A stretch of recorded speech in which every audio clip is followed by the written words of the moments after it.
Hi everyone, welcome to the Dave's World YouTube channel. So I had a lot of people contact me because they wanted the parts that I was making for Gen 1 and Gen 2 Cruzes, so I decided to start a website called supercruises.com.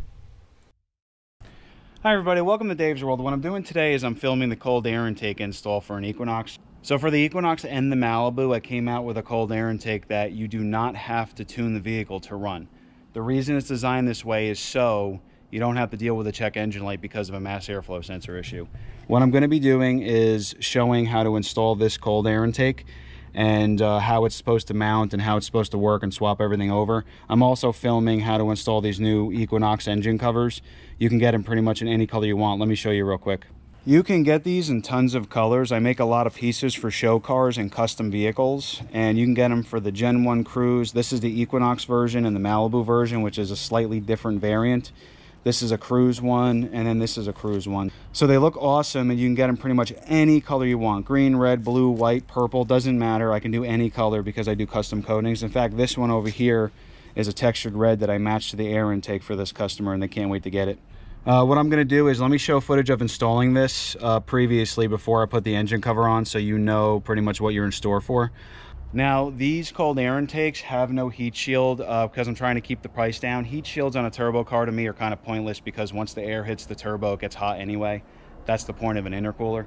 When I come out with the heat shield, I'll just do it as an add-on piece. So if you already have the cold air intake, you can just add the heat shield later.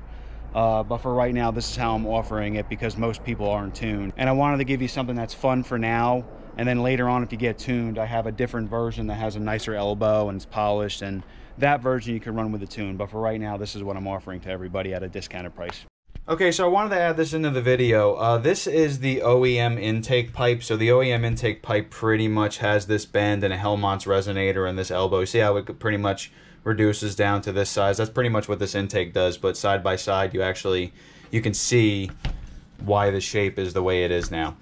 So basically on your truck, what you need to do is down here, you just need to remove and reuse this one elbow. The reason I kept this in place is because of your PCV system, and I didn't want this to add any additional costs, so I can keep the intake more affordable. We're going to be removing these pieces, and then we're going to insert them into here. So let me take this off, and I'll show you how it goes on the truck.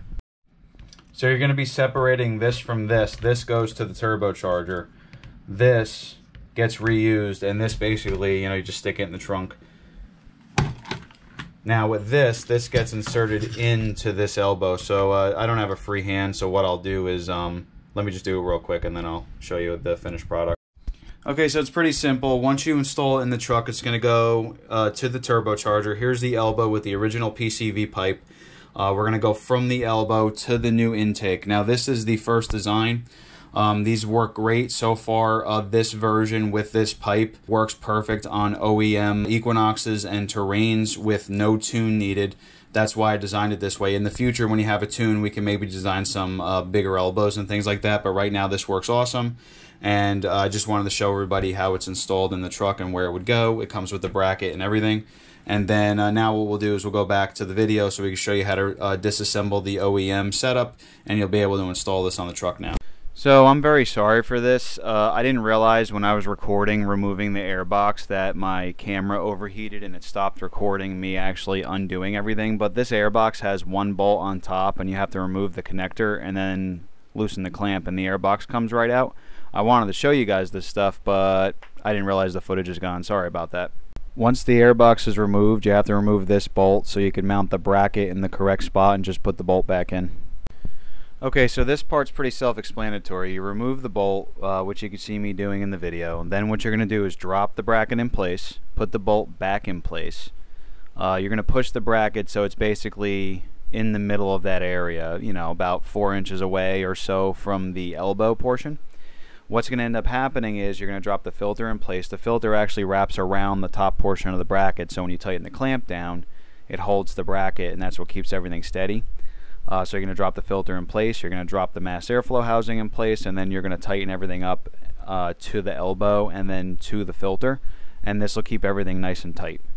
Now the next thing you have to do is remove the mass airflow sensor from the existing airbox, and then we have to put the mass airflow sensor into the new cold air intake. That way the car can run and the mass airflow sensor will work properly. It's pretty simple. You're just going to remove the 2 bolts that come with the air intake, drop this in place. It only goes one way, tighten everything up, and it should work perfectly. And I'll show you in the next scene what this sounds like and some drivability stuff. Okay, so this is the version that works for a factory tuned vehicle. I did it this way so you don't have to worry about getting the truck tuned. I'm going to have a different intake for the tuned vehicles coming up. Right now we're just going to do a startup. I still have my Super Cruze's diverter in here, so it should sound like a blow-off valve when it's running.